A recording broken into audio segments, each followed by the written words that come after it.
Estamos próximos a una nueva elección presidencial, para la cual se perfilan 3 candidatos con mayores posibilidades de dirigir los destinos del país en los años siguientes. Estos, por estricto orden alfabético en sus apellidos, son Marco Enríquez Ominami, Eduardo Frei y Sebastián Piñera. Ahora usted en Valor Futuro Televisión podrá conocer los principales aspectos y el foco de los respectivos programas económicos, cómo enfrentarían el desempleo y los cambios que harían en el mercado de capitales, entre otras cosas, a través de los economistas y asesores económicos de las candidaturas. Paul Fontaine en el caso de Enríquez Ominami, José Miguel Benavente por Eduardo Frei y Rafael Berguán por Sebastián Piñera.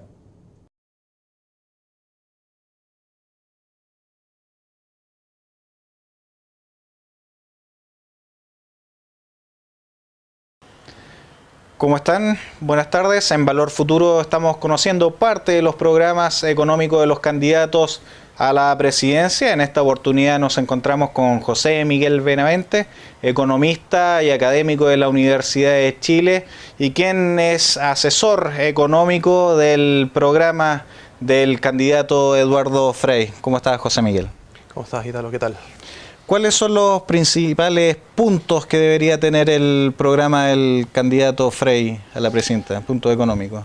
Como tú sabes, el tema del programa como tal todavía no está decantado. En este momento estamos justamente en el proceso de recolectar un poco las distintas visiones que hay dentro de la concertación sobre algunos temas generales y particulares. Océanos Azules ya la próxima semana hace una propuesta de programa al respecto, en el cual hay cosas bastante sólidas y muy interesantes. Pero en general, lo que ha dicho el presidente Frei, primero va a ser los temas de educación. La visión que quiere darle a su gobierno es precisamente que un elemento central que tiene que ver para el futuro de Chile es la educación, en todas sus dimensiones.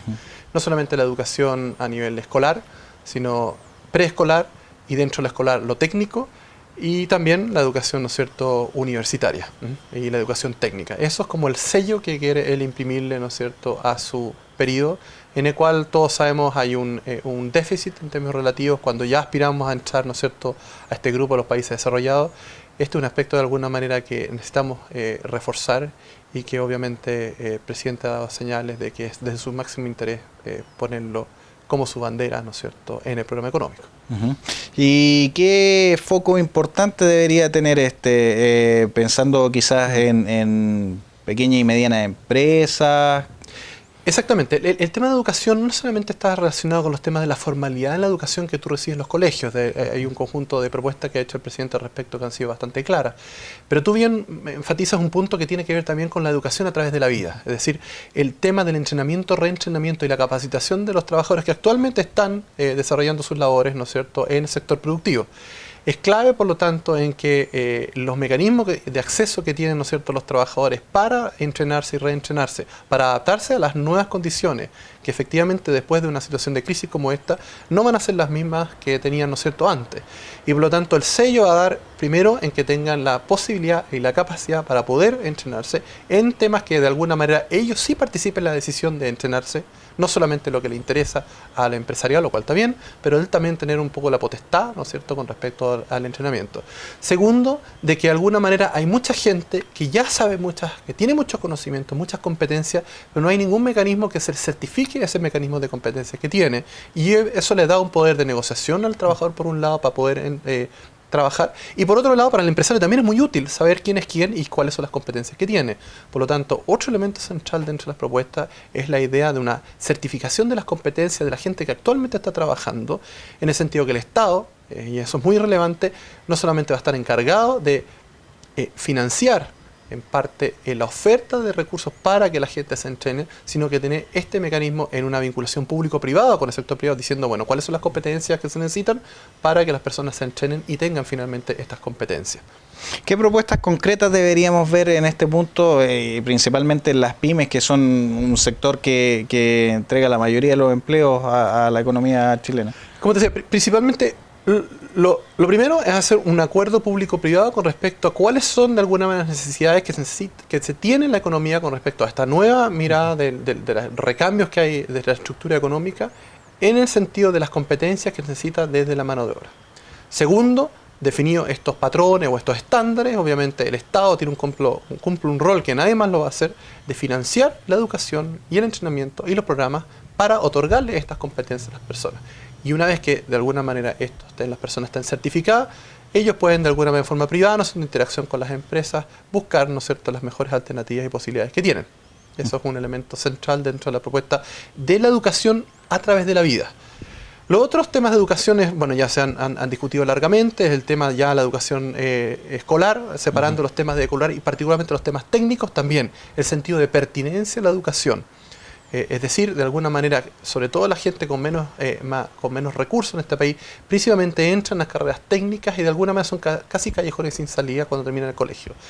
De alguna manera potenciar que haya pertinencia con respecto a esos tipos de estudios, que de alguna manera tengan la posibilidad real de incorporarse al sector productivo, ese es un segundo elemento que es muy importante de la propuesta que ha hecho el presidente Frey en este tema.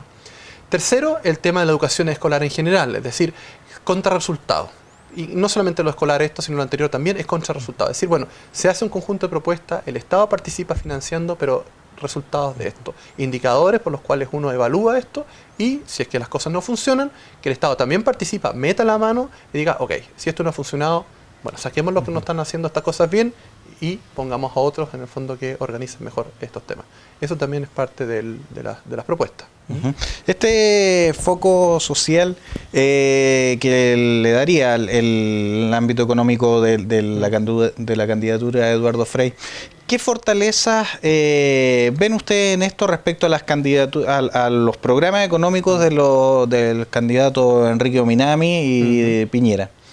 Mira, el diagnóstico que nosotros tenemos es principalmente el siguiente. Uno, que está la gran diferencia con el caso de Piñera, es que la única manera para que Chile sea un país desarrollado en un plazo relativamente breve, de aquí estamos pensando, ¿cierto?, máximo unos 12 o 15 años, que significa duplicar el ingreso per cápita, es que más de lo mismo no es suficiente. ¿A qué me refiero con esto?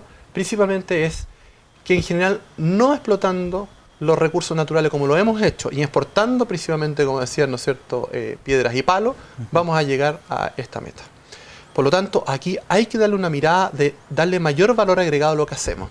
Y eso se hace principalmente a través de mejora en la productividad, las empresas que ya están participando, la incorporación de nuevas empresas y empresarios al sector productivo, tratando de ampliar la canasta productiva, donde el sello tiene que ser los temas de innovación.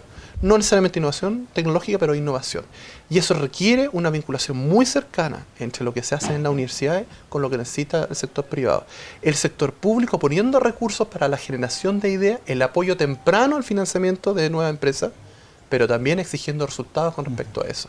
De alguna manera, esta triple hélice de una vinculación muy cercana entre lo que hacen las universidades, los centros de formación técnica, los centros científicos, por un lado de la idea, las empresas con respecto a sus necesidades de solución de problemas o exploraciones, los nuevos emprendimientos, nuevos empresarios que no necesariamente son los mismos de siempre, sino los muchachos que están en la universidad, que están en los colegios técnicos, incluso que están a nivel más local, junto con el Estado financiando algunos de estos elementos, las etapas tempranas de financiamiento, por ejemplo, o de la educación, darle un sello de aumentar la canasta de productos que se orientan a mercados exportadores con un sello de mayor valor agregado, en el cual haya más inspiración, haya más conocimiento, haya más valor agregado en lo que actualmente hacemos.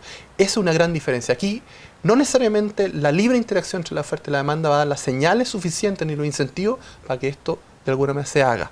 Claramente la experiencia de países que han transitado, como hoy lo está haciendo Chile, a etapas mayores de desarrollo, basada en una estructura de recursos naturales como Nueva Zelanda, Australia, Irlanda, Finlandia, el sector público tiene que tener una participación muy activa en este tipo de ejercicio, en combinación con lo que están haciendo otros agentes muy relevantes como el sector privado y las universidades.